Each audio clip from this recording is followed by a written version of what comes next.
السلام عليكم ورحمة الله وبركاته. ذكر الله تعالى عز وجل أيها الأحبة في كتابه العزيز عن الجنة بآيات كثيرة جدا.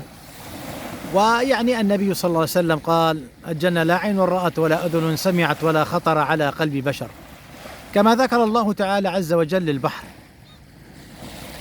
الجنة ذكرها الله ولم نراها ولم نلمسها، أما البحر ذكره الله تعالى عز وجل.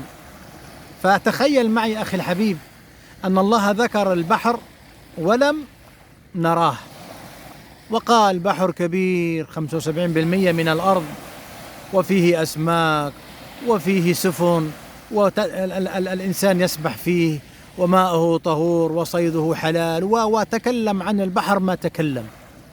كيف كنت سوف تتخيل؟ ما كان خيالك لذلك البحر. فسبحان الله، ها هو أمامك، تخيل وقل: سبحانك ربي ما خلقت هذا باطلا، سبحانك ربنا، سبحانك ربنا فقنا عذاب النار.